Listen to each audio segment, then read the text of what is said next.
reflect on how such connections should be made. And I think the system governance should also for that take the lead. It's also relevant for the integration, I think, in this larger new program, Future Earth.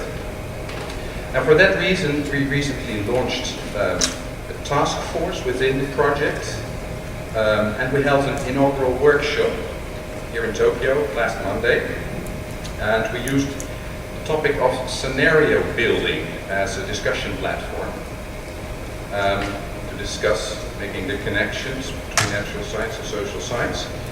And we brought in people involved in integrated assessment modeling and impacts, adaptation and vulnerability research on the one hand, and people involved in Earth system governance research on the other hand.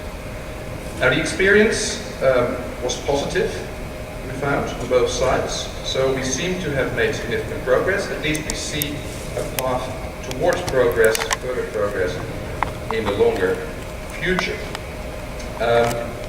We will organize follow-ups in the next few years in terms of conference stream next time, further workshops. I'm looking forward to publications also. And what we want to do in this session is bring you up to date on what was presented in the workshop and what outlooks have emerged. And would like to use this opportunity to very briefly introduce the task force, which will also be dealing with other topics. We will organize information on the work of the task force through the Earth System Governance Project website. This is the announcement which was put up in December.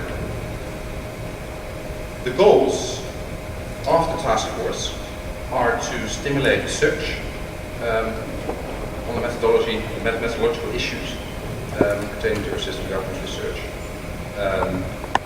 New research, but also making connections and foster dialogue between existing research projects. And a very specific thing we also want to do is to develop architectures to promote the building and sharing of data sets related to governance indicators, but also links to other types of local data sets. This is a list of activities. You can all find this on the website. So things we will do is organize workshops, as we did last Monday. And we will invite broad participation for those workshops. The thing I mentioned is the integration of databases. For that we need to agree on a protocol how to interface these different databases. We want to organize a regular methodological stream in the Earth System Governance conferences, initiate new projects, start a listserv on quantitative research in Earth System governance, and stimulate, as results of all these activities, methodological publications, such as results of workshops or work that's following from that. So I emphasize that also on the scenario work we may have in a couple of years a very nice MIT press book with a nice Earth System governance series. That's a good aim, I think. In terms of the core group who is responsible for organizing, so remember the activities will actually involve a much larger group, but these are the people who have volunteered to actually coordinate and organize some of the activities. It's led by myself, Ron Mitchell, and Mark Gani. We have now on the list 4 more males from the north. So Tom Bernhauer, Mark Levy, Ken Oye, and Joseph Ford. They cannot help that I asked them.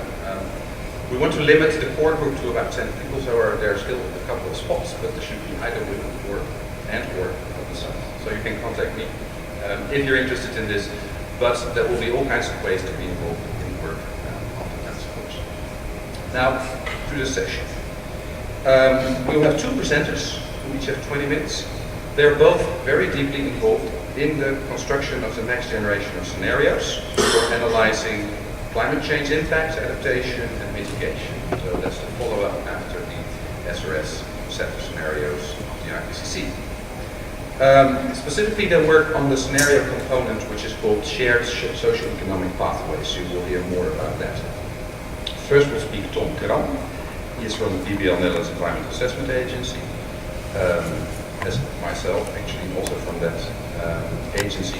He co-chairs a committee titled the Ad Hoc Joint AIV-AIM Committee on Development and Use of Socio-Economic Scenarios. Mark Levy is from Columbia University, and he co-chairs the committee's working group on AIP quantitative elements and evaluation metrics. Now, the two presentations will be followed by a short Q&A, mainly focused on issues of clarification.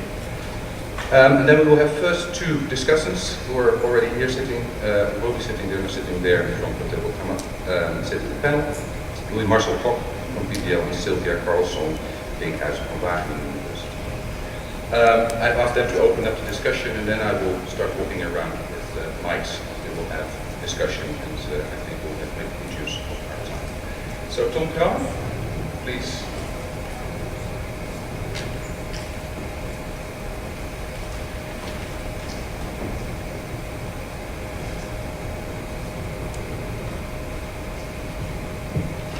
Okay, thank you, Arthur, for this introduction.